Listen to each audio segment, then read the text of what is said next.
عسلامة، مرحبا بكم في العدد الثاني لكوكتيل إسبار اللي ننتجوه يوميا إن شاء الله، في انتظار طبعا دخول بقية البرامج حيز التنفيذ.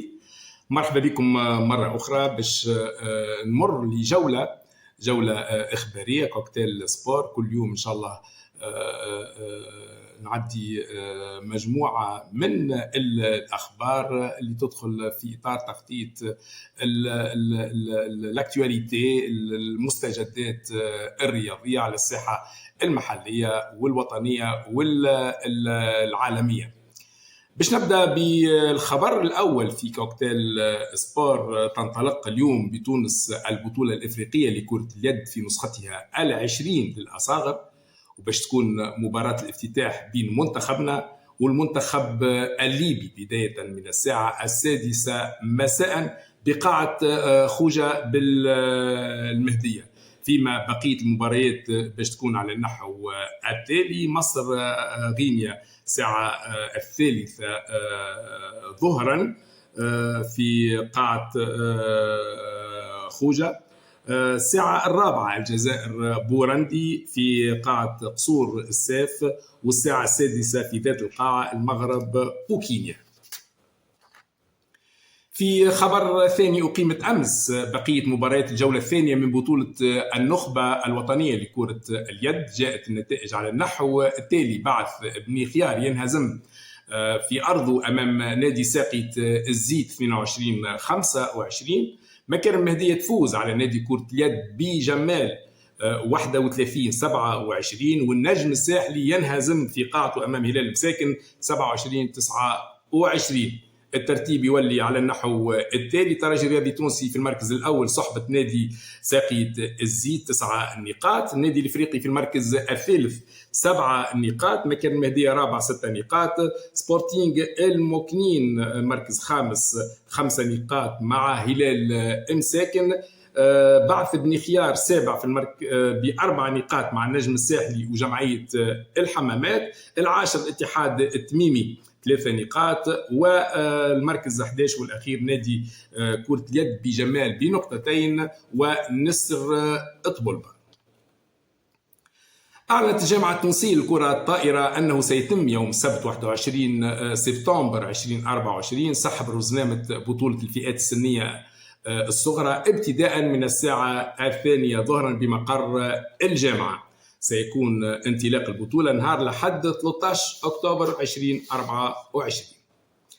أعلنت الجامعة التونسية لكرة القدم أمس عن مشاركة المنتخب الوطني للأصاغر في دورة شمال إفريقيا. يشارك كل من المغرب، ليبيا، الجزائر ومصر، في انتظار تحديد أين ستقام الدورة ويتأهل الأول والثاني لنهائيات كأس إفريقيا.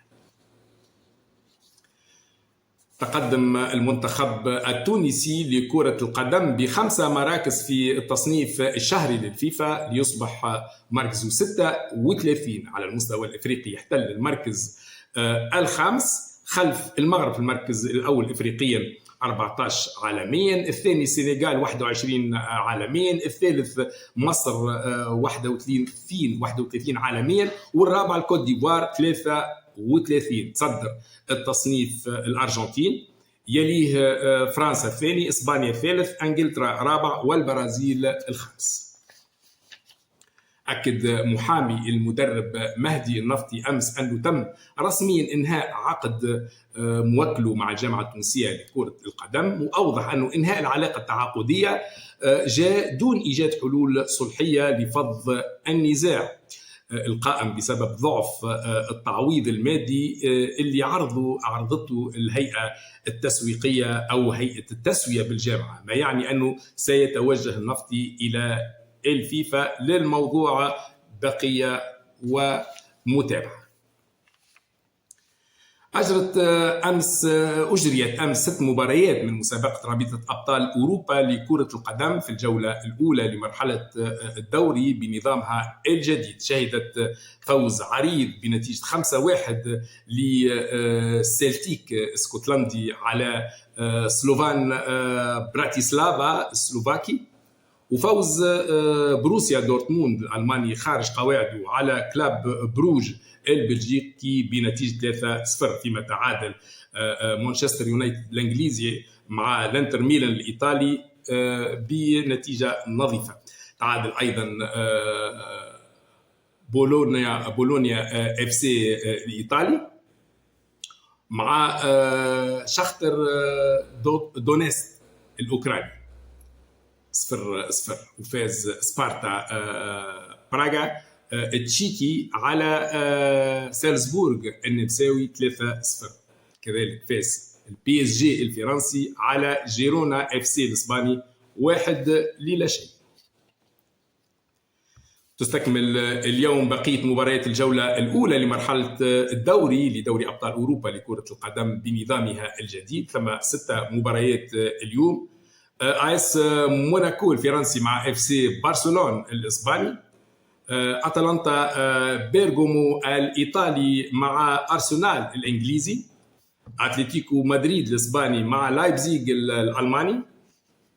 فاينورد الهولندي مع باير ليفركوزن الألماني. كيرفينا الصربي مع بنفيكا البرتغالي. والمباراة الأخيرة استاد بريستوا الفرنسي مع ستورم غراز النمساوي. وفي الأخير ما ننساوش باش نتمنى الشفاء لصديقنا لاعب النادي الرياضي لحمام الأنف سابقا حمادي الأخضر اثر وعكة صحية. نقول له سلامات سي حمادي الأخضر، لطف عليك وما تشوف شر هكا. إذا نصل لنهاية كوكتيل سبور لهذا اليوم الخميس 19 سبتمبر 2024. كما قلت الفضاء هذا باش يكون مفتوح لكل اللي يحب يشارك، اللي يحب يقول كلمته في الإعلام الجديد، يحب يشارك، يحب يحاول، يحب يتعرف، يتعلم. المجال مفتوح للصغار قبل الكبار بالضرورة، خاطر احنا نخدموا على الصغار، على الاجيال القادمه. مهم جدا الحقيقه اي حد يرى في روحه يأنس في روحه القدره انه يحب يشارك، يحب ينشط في المجال هذايا، يتفضل مرحبا به. المجال مفتوح للجميع. قلت انه هذا فضاء باش يكون فيه برشا برامج ان شاء الله في الرياضه وفي غير الرياضه، باش نتقدم بشويه بشويه وباش نعطي